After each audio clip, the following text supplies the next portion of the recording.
Good morning, student. Today we will discuss about the next chapter, that is chapter number 13, organism and population. तो आज बेटा हम इसी की बात करेंगे, organism and population की. First of all organism and population तक जाने से पहले हम लोग बात करेंगे एक ऐसी ब्रांच ऑफ साइंस की जो डील करती है among the inter relationship of the organism and their interaction with the environment. That branch of biology is known as ecology. So ecology is basically the branch of science, a branch of biology which deal with the interrelationship of organism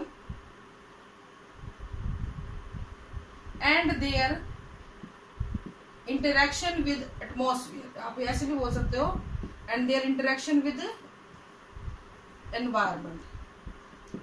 And the component of this environment is atmosphere, lithosphere and hydrosphere. तो ये जब भी कोई organism जो है आपस में कोई इंटर रिलेशनशिप शो कर रहे हैं, प्लस वो अपने एनवायरनमेंट के साथ भी जुड़े हुए हैं किसी ना किसी रिलेशनशिप में, तो वो क्या बनाते हैं बेटा, उसकी स्टडी को हम लोग क्या बोल देते हैं, इकोलॉजी बोल देते हैं. तो एटमॉस्फेयर में जो यहाँ पे आता है बेटा, आप एयर वगैरह की बात करते हो, हाइड्रोस्फीयर में हम लोग वाटर की बात करते हैं, और लिथोस्फीयर में हम लोग लैंड की बात करते हैं. ठीक है. This term was first coined in 1869 by Ernest Haeckel. Ernest Haeckel ने ये टर्म दी थी and it was officially used by Ritter. ठीक है. ये दो अलग अलग चीजें हैं. This term coined by Ernest Haeckel and this term officially और authentically used by the Ritter. ठीक है. अगर हम बात करते हैं इकोलॉजी के टाइप्स की या ब्रांच ऑफ इकोलॉजी की, तो उससे पहले एक चीज मैं आपको बताती हूँ. ग्लोबल इकोलॉजी टर्म आती है. ग्लोबल इकोलॉजी का मतलब क्या होता है बेटा? ग्लोबल इकोलॉजी का मतलब है कि जब हम धरती को, पूरी अर्थ को एक इकोसिस्टम मान लेते हैं, इकोलॉजिकल एंटिटी मान लेते हैं, तो उसको हम लोग क्या बोल देते हैं, ग्लोबल इकोलॉजी बोलते हैं. यानी when we consider earth as a single ecological entity, when we considered earth as a single ecological entity, then we call it as global ecology. Now the next is branches of ecology. कितनी branch होती है ecology? This is the definition of ecology. Now come to the branch of ecology. There are two branches of ecology: haute ecology and synecology. haute ecology और synecology. haute ecology का मतलब क्या होता है बेटा? जब भी हम लोग जो है एक रेसिप्रोकल रिलेशनशिप होता है, आदान प्रदान का एक रिश्ता होता है पॉपुलेशन और कम्युनिटी की डेवलपमेंट के बीच. किसी भी पॉपुलेशन का एनवायरनमेंट के साथ एक जो रिलेशनशिप होता है, वाइस वर्सा रिलेशनशिप, जिसमें वो डिफरेंट स्टेजेस ऑफ डेवलपमेंट करता है, अपनी ग्रोथ करता है अपनी पॉपुलेशन, उसको हम बोलते हैं haute ecology.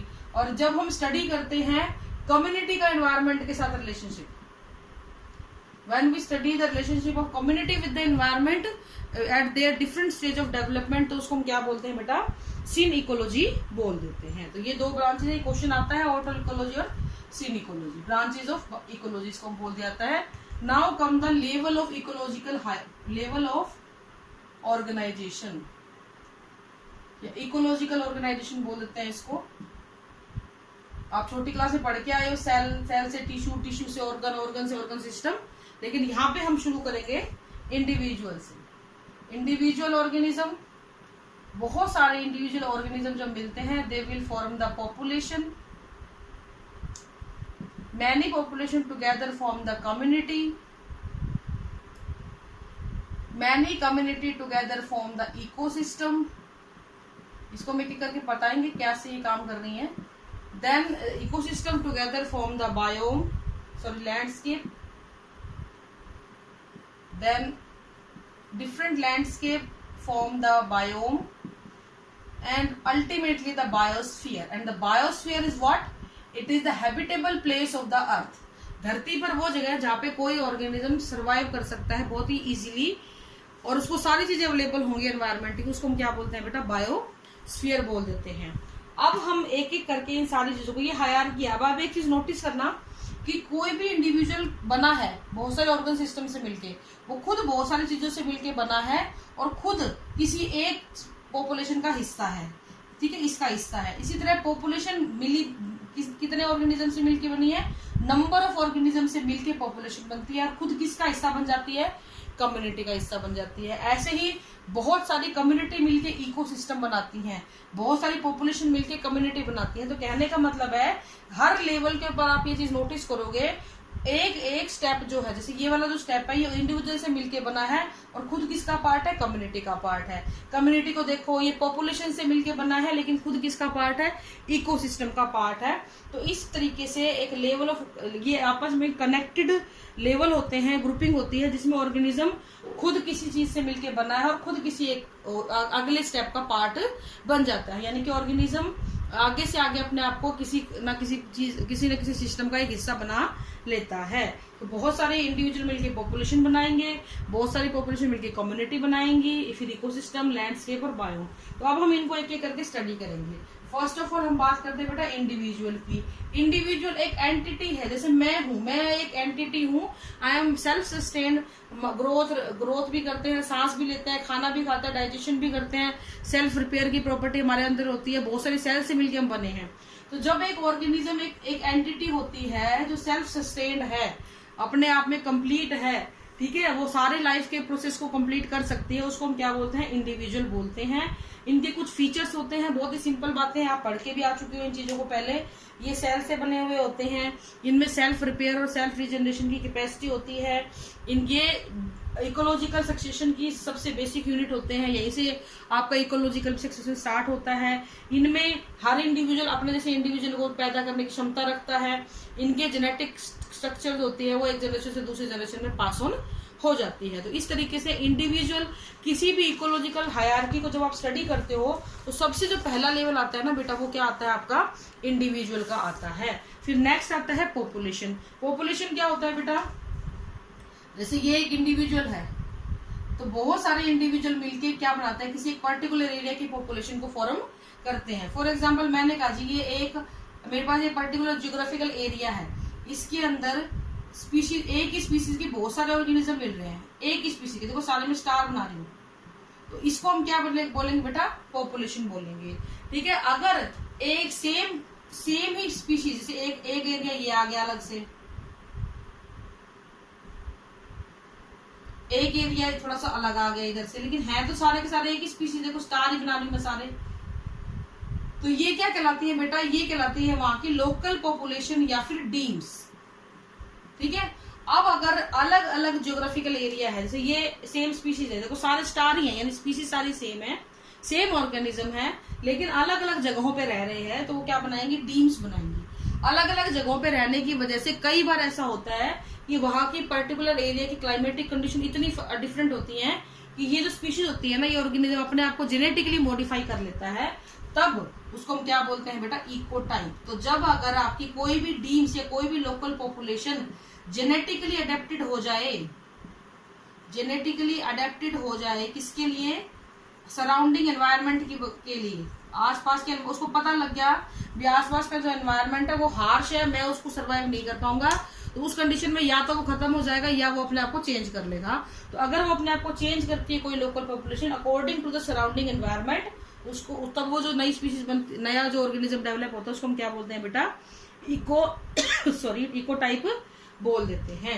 तो इस तरीके से पॉपुलेशन, डीम्स और इकोटाइप बनते हैं। ठीक है, फिर आते हैं कम्युनिटी। जब बहुत सारी पॉपुलेशन आपस में मिलती हैं तो हम बोलते हैं कम्युनिटी। फॉर एग्जांपल इसी ज्योग्राफिकल एरिया के अंदर और भी ऑर्गेनिज्म आ गए, देखो अब मैं गोल बना रही हूँ, तो ये अब क्या बनने लगी बेटा, कम्युनिटी बनने लग गई। तो इस तरीके से जब डिफरेंट पॉपुलेशन एक ही ज्योग्राफिकल एरिया में होती है तो उसको हम लोग बोलते हैं पॉपुलेशन।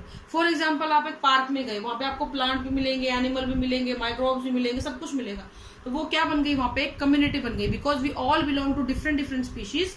हमारी अपनी एक स्पीशीज है, प्लांट की अपनी एक स्पीशीज है, एनिमल की अपनी एक स्पीशीज है, तो यानी कितने तरीके के प्लांट है अलग अलग स्पीशीज के, तो वो सारे अलग अलग एक पॉपुलेशन को फॉर्म करते हैं। तो जब बहुत सारी पॉपुलेशन किसी एक जगह पे इकट्ठी हो जाती है अलग अलग प्रकार की, तो उसको हम क्या बोलते हैं बेटा, कम्युनिटी बोल देते हैं।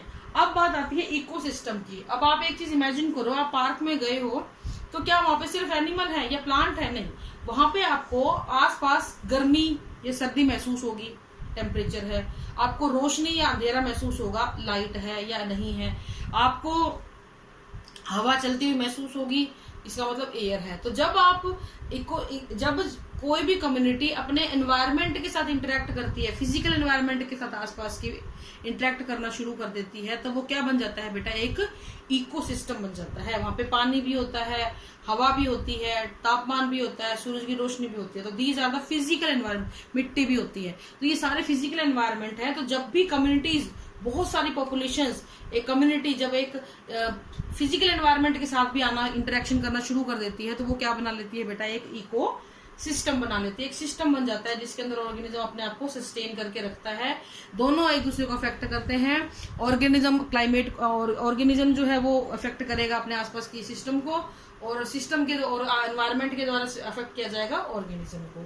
इसी तरीके से जब बहुत सारे अलग अलग लैंडस्केप मिलते हैं, लाइक डेजर्ट है, ये है, तो ये बायोम बना लेते हैं। बायोम होता है जैसे कि बर्फीले इलाके हैं। मैं आपने कनीना को या महेंद्रगढ़ डिस्ट्रिक्ट को तो नहीं बोल सकते हम ये बर्फीले इलाके हैं, ठीक है ना। बर्फीले इलाके कुछ और होते हैं, डेजर्ट कुछ और होते हैं, हम सेमी एरिड रीजन के अंदर आते हैं। तो दीज आर द बायोम्स। और जब बायोम बन जाते हैं, बहुत सारे बायोम धरती के ऊपर प्रेजेंट है, उन सभी से मिलके क्या बनता है, आपका बायोस्फीयर बनता है। और आपको ये पता होना चाहिए, biosphere is nothing but A habitable part of the earth. धरती के ऊपर जो रहने योग्य जगह है, जहाँ पे एक ऑर्गेनिज्म प्रॉपरली फ्लरिश कर सके, सर्वाइव कर सके ढंग से, उसको हम क्या बोलते हैं बेटा, बायोस्फीयर बोल देते हैं। तो इस तरीके से आपका इंडिविजुअल से स्टार्ट होता है, धीरे धीरे धीरे धीरे लेवल बढ़ता चला जाता है, और आपको क्या मिलता है, एक बायोस्फीयर मिल जाता है। आगे चैप्टर में हम इन्हीं के बारे में डिटेल में स्टडी करेंगे। This is all for today. Thank you and have a nice day.